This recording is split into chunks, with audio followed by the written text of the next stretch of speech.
যে আল্লাহ পাক রব্বুল আলামিন যারা রাষ্ট্র ক্ষমতায় যাবে তারা কি করবেন। সূরা নিসার 58 নম্বর আয়াতে আল্লাহ তাআলা বলেন, ইন্নাল্লাহা ইয়া'মুরুকুম আন তুআদ্দুল আমানাতি ইলা আহলিহা। সেই কোরআনের এই সূরাটা রয়েছে। 58 নম্বর আয়াতে আল্লাহ বলেন, ইন্নাল্লাহা ইয়া'মুরুকুম, আমি তোমাদেরকে আদেশ করেছি, আন তুআদ্দুল আমানাত, প্রত্যেকের আমানত যোগ্য ব্যক্তির হাতে পৌঁছায় দিও। একজন ধনী ব্যক্তি লিলিফের মাল আসছে, গরিবের কার্ড আসছে, ওই গরিবকে না দিয়ে আমাকে দিয়ে দিলেন।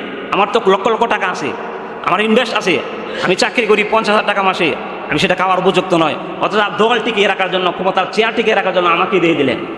আল্লাহ পাক রব্বুল আলামিন ডাইরেক্টলি নিষেধ করেছেন, ইয়া'মুরুকুম আন তুআদ্দুল আমানাতি ইলা আহলিহা, যোগ্য ব্যক্তির কাছে তার আমানত হস্তান্তর করে দাও, তার পাওনা দিয়ে দাও, হক দিয়ে দাও। এরপরে আল্লাহ তাআলা বলেন, ওয়া ইযা হাকামতুম বাইনান নাস, তোমরা যারা বিল আদলি, যারা রাষ্ট্রনায়ক হবে, রাষ্ট্র পরিচালনা করবে, এই জমিনের কর্তৃত্ব যারা করবে, প্রতিনিধি যারা হবে, তোমরা ওয়া ইযা হাকামতুম বাইনান নাস বিল আদলি, ন্যায়সঙ্গতভাবে মানুষের কাছে বিচার আচার করিও, ন্যায়সঙ্গতভাবে বিচার আচার করিও। দুইজন ব্যক্তি মুনাফিক, মুসলমান নামে মুনাফিক আর ইহুদি বিচার নিয়ে গেল রাসূলের দরবারে। তখন রাসূল সাল্লাল্লাহু আলাইহি ওয়াসাল্লাম রাষ্ট্র পরিচালনা করেন। বিচার নিয়ে যাওয়ার পরে সত্যিকারী বিচার ফায়সালা নবীজি সাল্লাল্লাহু আলাইহি ওয়াসাল্লাম, ওনার ব্যাপারে কোনো সন্দেহ আছে কি বলেন? উনি বিচার কার্য ফায়সালা মতামত দিলেন ইহুদির উপরে, কারণ মুসলমান যে মুনাফিক মার্কা, তার ভুল, তার হলো দোষ, এই জন্য রায় দিলেন ওর উপরে, ইহুদির উপরে। মুসলমানের উপরে কেন রায় দিলেন না রাসূল সাল্লাল্লাহু আলাইহি ওয়াসাল্লাম? এই জন্য সে ইহুদিকে বলল, হ্যাঁ চলো, মুহাম্মদের এই ফায়সালা আমরা মানবো না। কেন? আমার উপরে রায়টা আসলো না। এর ভিতরে হইলো এমন একটা যে না, চলো আরেকজনের কাছে যাই। তখন চলে গেলেন উমর রাদিয়াল্লাহু তাআলার কাছে। উমরকে ঘর থেকে ডেকে বের করলেন। আসার পরে বললেন, জিজ্ঞাসা করলেন, কেন আসছো? উমর রাদিয়াল্লাহু তাআলা আমার প্রশ্নের উত্তরটা বললো যে একটা বিচার নিয়ে আসছি। আমার কাছে আসার আগে কার কাছে গিয়েছিলাম? কারণ রাষ্ট্রনায়ক তো একজন আছে। উমর রাদিয়াল্লাহু তাআলা যখন বললেন আগে কার কাছে গিয়েছিলাম, তখন তারা বলল যে মুহাম্মদ সাল্লাল্লাহু আলাইহি ওয়াসাল্লাম নবীদের কাছে গিয়েছিলাম। তখন তিনি বললেন, উনি কি ফয়সালা দিছেন? উনি যেই ফয়সালা দিলেন এটা কি তোমরা মানো না? তো মুনাফিক মুসলমান মার্কা যে মুনাফিক, সে বলছে, এটা আমি ওভারটেক করে আপনার কাছে আসছি, দেখি আপনি কি বলেন, আপনি একটা মতামত আমাদেরকে যদি দিতেন, একটা ফয়সালা দিতেন। উমর ফারুক রাদিয়াল্লাহু তাআলা বললেন, একটু দাঁড়াও, অপেক্ষা করো, একটু দাঁড়াও, আমি ঘর থেকে আসছি। উমর ফারুক রাদিয়াল্লাহু তাআলা ঘর থেকে তরবারি, খোলা তরবারি নিয়ে এসে দাঁড়ায়া একটা কথাই বলছিলেন যে, শুনো, তোমরা আশেপাশে আরো যারা আসো ভালো করে শুনে রাখো, রাসূল সাল্লাল্লাহু আলাইহি ওয়াসাল্লাম জান্নাতের নবীদের সর্দার, যার সুপারিশ তারা কেউ জান্নাতে যাবে না। উনার ফয়সালা তোমার যাদের পছন্দ হয় নাই, তার বিকল্প কোনো ফয়সালা আমি উমর দিতে পারবো না, আমার একটাই ফয়সালা, এ বলে একটাই দিয়ে দিলেন, তরবারি দিয়ে ধারের মধ্যে একটা দিয়ে মাথাটা টুকরা করে দিলেন। এটাই ফয়সালা, ওই যে হাকামতুম বাইনান নাস বিল আদল। কারণ নবীর ফয়সালা যে মানবে না, কোরআনের ফয়সালা যে মানবে না, এই পৃথিবীতে জীবিত থাকার আর কোনো অধিকার তার সে রাখে না। এই জন্য খলিফাতুল মুসলিমিন উমর রাদিয়াল্লাহু তাআলা তাকে দুনিয়া থেকে বিদায় করে দিলেন। এতে গুনাহ হবে না, কারণ সূরা মায়েদার 44 নম্বর আয়াত আল্লাহ বলেন, ওমাল্লাম ইয়াহকুম বিমা আনজালাল্লাহু ফাউলাইকা হুমুল কাফিরুন, যে কোরআনের হুকুম মানে না সে কাফের।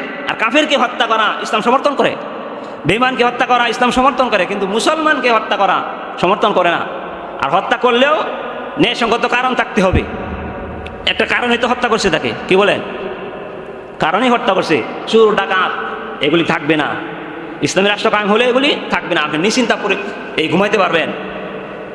1 লক্ষ টাকা দামের অ্যান্ড্রয়েড টাচ মোবাইল এগুলি আপনি রাস্তায় ফেলায় দিলেও ধরবে না, কারণ জানে ধরলেই হাত কাটা দেবে। ধরবেন কেন? কার মোবাইল পড়ে রয়েছে, কার টাকা পড়ে রয়েছে, ধরলেই বিপদ। নেন আর না নেন, আপনি ভেঙে ফেলেন, খরচ করেন না করে, সেটা হলো পরে কথা, ধরলেই বিপদ।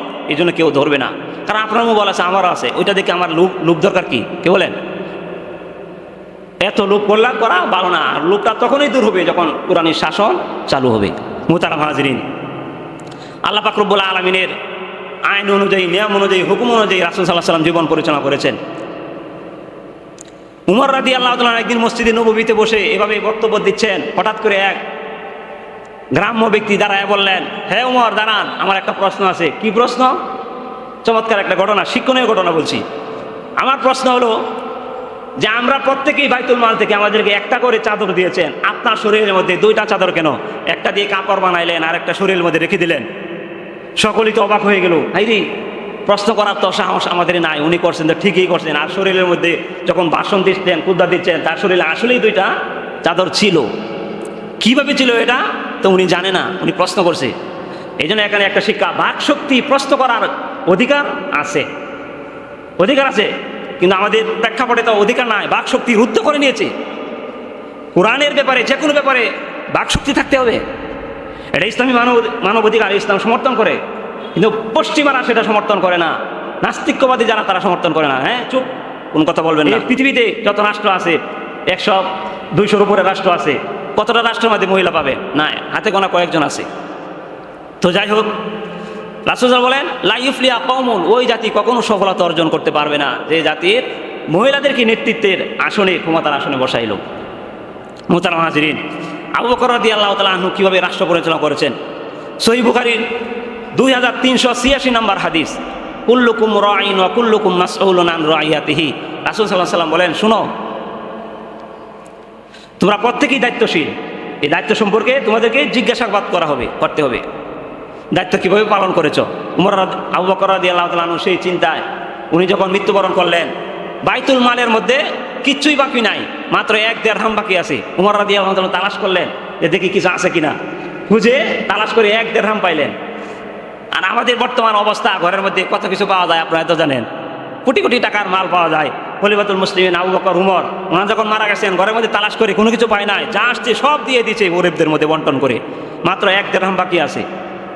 মুহতারাম হাজিরিন, উমর রাদিয়াল্লাহু তাআলা আনহু এমনভাবে রাষ্ট্র পরিচালনা করেছেন, কেন? কুল্লুকুম রাঈন ওয়া কুল্লুকুম মাসউলুন আন রাইয়াতিহি, দায়িত্বশীল, দায়িত্ব সম্পর্কে জিজ্ঞাসাবাদ করতে হবে। এবার আমি আপনাদের সামনে আলোচনা করব